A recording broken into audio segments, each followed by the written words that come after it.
few years ago, our family had to go through that terrible experience of saying goodbye to our dog, Riley. And anyone that has gone through that knows that's just one of those terrible circumstances that you have to be willing to go through when you become a pet owner. So fast forward about a year later, my wife wants to get a puppy for our kids at Christmas, and it's going to be a Christmas puppy.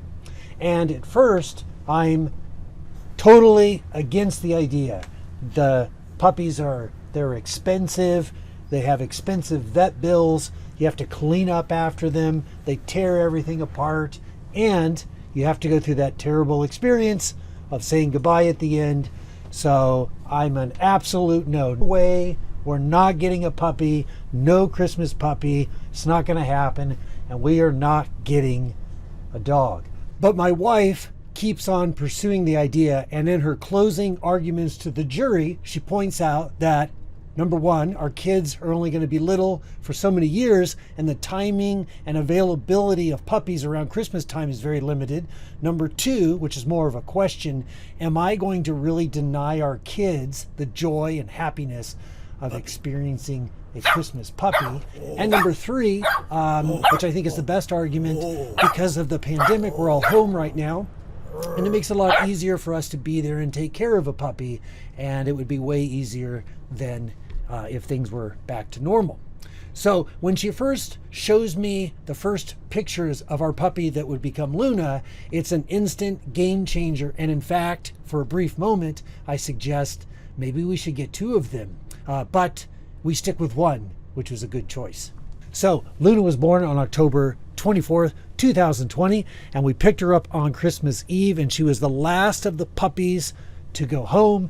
We originally thought we would surprise the kids on Christmas Day, but it's difficult to keep a puppy hidden and quiet for more than a short period of time. So on Christmas Eve, the kids get to find out about Luna the Christmas puppy. And when we take Luna home on December 24th, she is 8 weeks old, and she probably weighs around 10 pounds. One thing you notice very quickly about Luna is she's different than a lot of yellow labs, and that's because she has these light blue eyes and kind of a light pink nose, which is a rare genetic breed. It turns out of yellow labs, and they call this type of genetic yellow lab a Dudley. Probably like all puppies, Luna is very curious and expends a huge amount of energy in short bursts of time, and then is exhausted and seems to need to take several naps a day. As she explores the world, she eats just about everything she can find. So in that first month or two, we are constantly catching her and taking things out of her mouth. Here is some of the items we've taken out of her mouth, and who knows what else she ate along the way.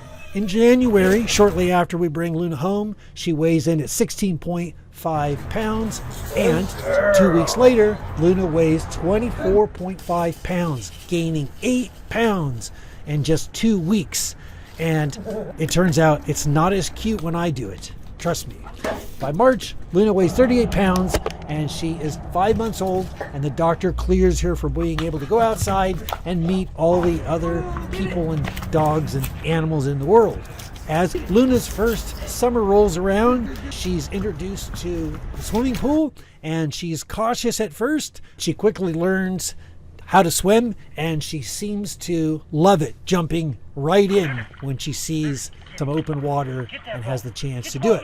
We celebrate her first birthday with a big doggy cookie, and after 1 year, she weighs 48 pounds. She's a big, strong girl now, and she loves to run and swim, and it is very clear that Luna loves us, and it's also very clear that we all love Luna.